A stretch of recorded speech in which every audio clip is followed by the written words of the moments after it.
Today, I am so excited to share with you guys a few tips on how to read the entire Bible in 30 days. Now, if you haven't already heard, I'm doing a challenge called the 30-Day Shred, which means on January 1st to January 30th, 2020, I'm going to be reading the entire Bible. That's right, the entire Bible all the way through. And I want you to join in with me. I know it sounds crazy. I know it seems like it's not doable, but it is so doable. And here's a few tips to get you started.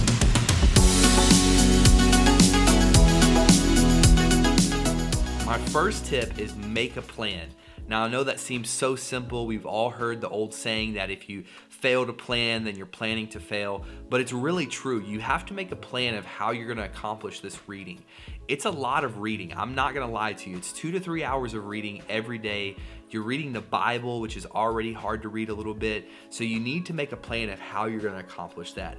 My suggestion would be to read as much as possible in the morning. Now, you may not be a morning person, you may not like to wake up early, but you're going to need to read a lot in the morning, because what happens is if you put it off until the nighttime, you come home after work, you're tired, all that sort of thing, then you're not going to accomplish what you need to accomplish for the day. So make a plan, stick to that plan, get as much done in the morning as possible, and then read it anytime you have a chance during the day, on your lunch break, on your commute if you're not driving, whenever you have a chance. But make a plan to read and stick with that plan. That leads me into the second tip, is make a plan to read every day, but make sure you read every day.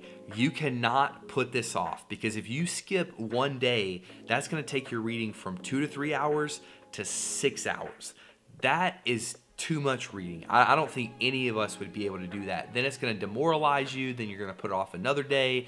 And if you skip 2 days, you're pretty much done with this challenge. I'm going to be honest with you. So you cannot skip a day. It's going to be hard. It's going to be frustrating, but make sure that you read every day. So now that we got those basic tips out of the way that you can really apply to any goal, I want to give you a few tips that are specific to this Bible reading challenge. So the third tip is that you need to read quickly. Now, when I say quickly, I mean quickly, as fast as you can read. If you're listening to an audio version, see if you can put it on 1.5 speed or possibly even 2 speed.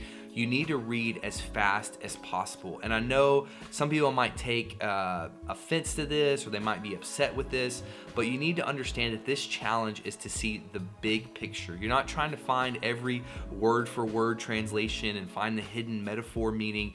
You're just trying to see the big picture. So read as quick as possible, skim if you have to, but make sure that you finish your reading every day. The fourth tip I have for you is you need to find a succinct Bible translation. What does that mean? It simply means you need to find a translation that gets to the point really fast. I made a mistake the first time I did this challenge by choosing the Message translation to read through. And I love the Message. It's in modern English. It's very easy to understand. There's some cool sayings in there that really just make things pop out. The only problem is it's really long. So the person that translated the Message Bible, Eugene Peterson, he adds all of this beautiful language and all these incredible things, but it makes it longer than your standard translation. So what I would recommend is that you use the NIV, which is what I'm going to be using. My NIV Bible right here is the one that I'm going to be using. The New King James Version, or the ESV. You can use the NLT if you want to, but it gets a little bit longer as well. So the NIV, ESV, and New King James Version are going to be the best for you to be able to read through quickly. Tip number 5, this is my last one, is you need to do this challenge with someone.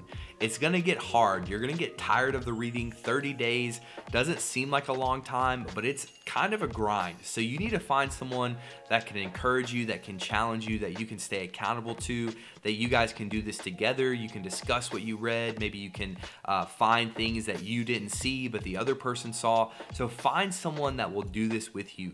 One thing that I've done in the past is this plan is available on the YouVersion Bible app. And so what you can do is you can join plans with other people. And so we would all read through that day's reading, and then we would comment what the biggest thing is that we saw in that day's reading. It really helped us to just encourage each other, keep each other accountable, and it's really good just to know that other people are going through the same thing that you're going through. So if you're getting frustrated, you're getting tired, just text someone and be like, man, I am hating today. This is such a hard chapter to read. This is such a hard book to read. You guys can joke about it and then get back to the reading and keep grinding, keep going.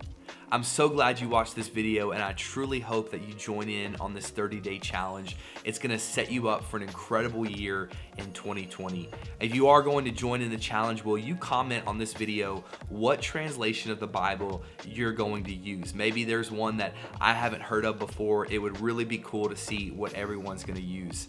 As always, if you wouldn't mind liking this video, subscribing to the channel, and hitting the bell notification, it would encourage me and help me to keep creating this content. Thank you guys so much. I'll see you next time.